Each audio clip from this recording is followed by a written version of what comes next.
ورور سوال کړی او دم ډېر ښایسته سوال دی. وایي زه په دغه حدیث باندې نه یم پوه شوی، یو کس راته بیانو که ته مې په پوه کړې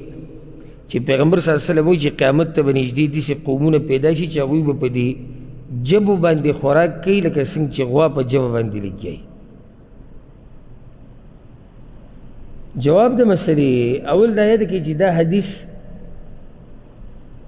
امام احمد راوړی دی، امام بزار هم راوړی دی، او دغه شان یو روایت امام ترمذي، امام ابو داود هم راوړی دی. شیخ الباني دې ته حسن ویلی دی، او کوم علماو چې په مسند د امام احمد باندې تحقیق کړی دی هغوی ورته هم حسن ویلی دی. هغه حدیث داسې دی چې لا تقوم الساعه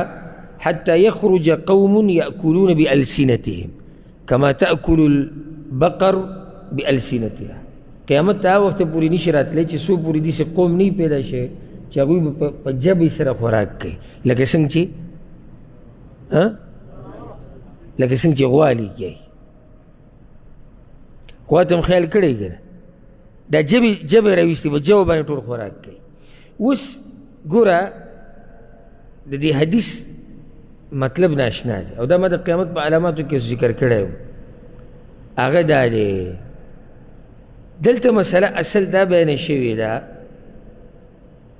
د هغه خلکو بدي بیان شوې ده چې څوک رزق لټی بغیر د الله د یرې نه. یو سړی وایي چې دې څه مطلب شو، دې څه مطلب شو. معنی دا ده د پیغمبر صلی الله علیه وسلم د خبرې مطلب دا دی چې داسې قوم به پیدا شي چې د هغوی مقصد به رزق پیدا کولی په دې ژبې سره،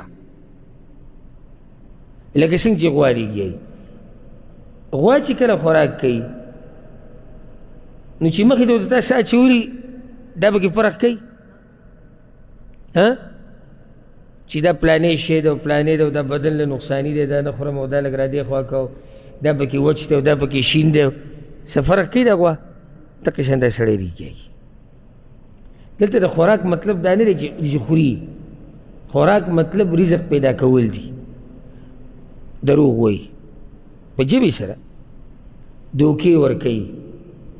قسمونه خوري، کنځلې کوي، ظلم کوي. مقصد د ده صرف هغه رزق پیدا کول دي په دې ژبې سره بس. حلال دي، حرام دي، سپین دي، تور دي، دې سره کار نشته. او دا نن سبا زموږ د زمانې ته وګوره دغه کیسه روانه. خصوصا دلته یو ښایسته خبره مې ذهن ته راغله، خصوصا دا سوشل میډیا والا چې لکه مثال کې ته چې په یوټیوب کې یا فیسبوک کې یا بل څه شي کې ویډیو ورکې، یاره په دې باندې خلک پیسې ګټي. ها پیسې، او په دې خلک پیسې ګټي. نو هغو ته به لازم سبب ویې که نه تشه ویډیو ورکړه چې داسې تور رنګ پکې خالي څوک یې ګوري، سبب ویې. اوس به دی هر څه وایي خو چې ده ته پیسې میلاو شي. دی دروغ هم وایي، دی به کنځلې هم کوي، دی به فحاشي خبرې هم کوي، دی به د پردو جنکو سره باس هم کوي، دی به د اسلام سپکاوی پکې هم باز کوي والعیاذ بالله، دی به په دین پورې مسخرې او ټوکې پکې هم کوي. مقصد ټول دا دی چې د ده ویډیو وچلېږي چې د ته پیسې میلاو شي. د پلار نه به هم ویډیو کوي، د کلي د مشرانو نه به هم ویډیو کوي، د مشرانو به پکې بې عزتي هم کوي. هر څه ته دی تیار دی خو چې ده ته اوس پیسې میلاو شي. دې ته وایي په ژبې سره خوراک لکه غوا چې څنګه لګیایي. او ځکه یو بل حدیث کې واضح راغلی دی چې دې ته به دا خلک نه ګوري اخره زمانه کې چې راځي چې څه ګټم دا حلال دی او که دا حرام دی، دې ته به نه ګوري. نو دی به لګیایي بس. او دا خو د سوشل میډیا دور دی چې په څه طریقې سره زما دا ویډیو دا وچلېدی بس. اوس ته ورته داسې وایي چې یاره صحیح ده ویډیو به دې وچلېږي خو دې سره خو ته شرمېږي. وایي ودې شرمېږو خو چې شی وچلي. ګوره دې سره ستا قبیله شرمېږي، دې سره ته پښتانه شرمې، د دې د لاسه ته اسلام باندې به خلک بیا اعتراضات کوي جاهلان چې کوم دي. یاره وایي زموږ دغې سره کار نشته خو چې ویډیو وچلېږي دغې سره. یاره والله د دې بعضو سپین ګیرو دا ویډیوګانې به ویني، سړی ورته حیران شي چې په دې عمر کې ځان لیونی کړی او د ځان نه به چې دی ماشوم جوړ کړی صرف دې دپاره چې پیسې وګټي په دې دغه باندې. د دروغو اخبار او تازه خبر او تا به ته وږي ښودی چې لکه تازه خبر ګوره څه شي نن دا چلو شو دا چلو شو دا چلو شو دا سوچه درو خو چې صرف څه وشي پیسې وګټي مقصد هغه ټول د پیسو سره دی حالانکه د هر څه چې دی وایي د دې یوې خبرې به ته الله تپوس کې هغې ته توجه نشته خو چې زه صرف پیسې وګټم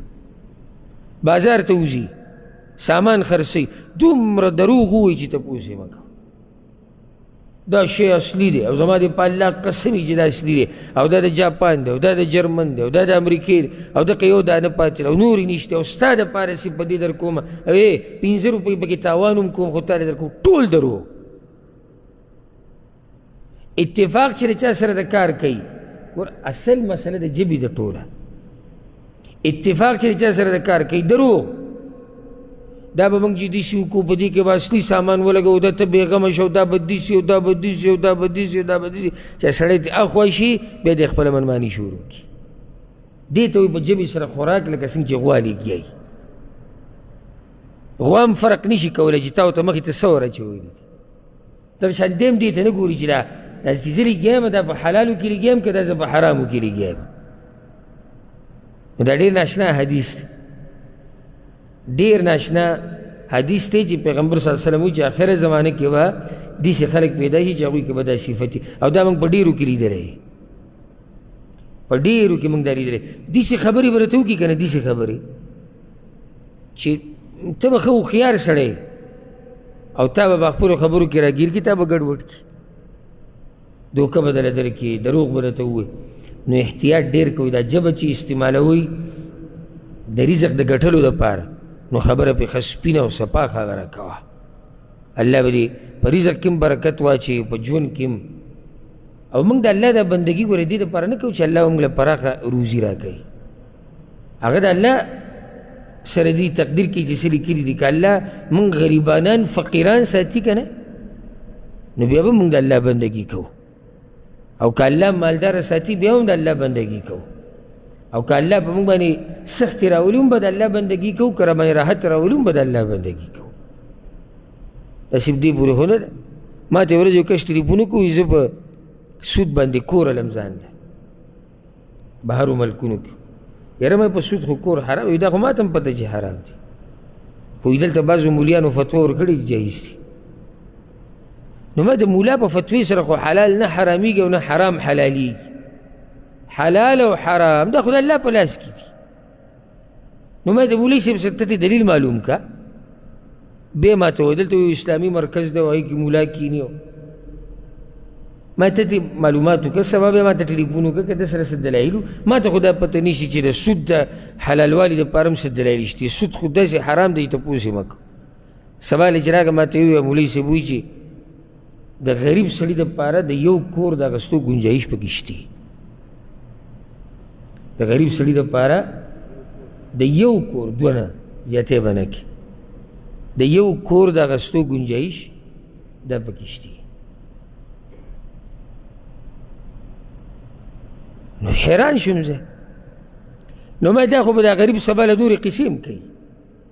یو غریب به راشي هغه به دا ووایي چې زما د واده طاقت نه کېږي او دلته خوا کې د زینا یو اډه ده که زه داسې یو شپې له ورځم نو بیا خو به ته دا هم وایي چې غریب سړي دپاره یوه شپه څه ده یو شپه جایز ده ځکه چې غریب دی بندګي د الله دا به په غریبۍ کې هم موږ کوو دا په مالدارۍ کې به هم کوو په راحته کې به هم کوو او په سخته کې به هم کوو نو خبره مې دا کوله چې حلال او حرام ته ګورئ د دې نه ځان غافله نه کړئ او چې دا بچي تاسو په حرامو باندې رالوی کوي او دې ښځې له دا حرام ورکوي او دې کور کې نورو له ورکوي نو هر څه به هم تباه و برباد شي ته خو لاړې تا نه خو به الله تپوس کړي دې هر څه خو ځان سره دې هغه کور هم بې برکته کړو هغه بچي دې خپل ټول ګډوډ کړو هغه هر څه دې خپل ختم کړو لاړ د یو څو روپو د لاسه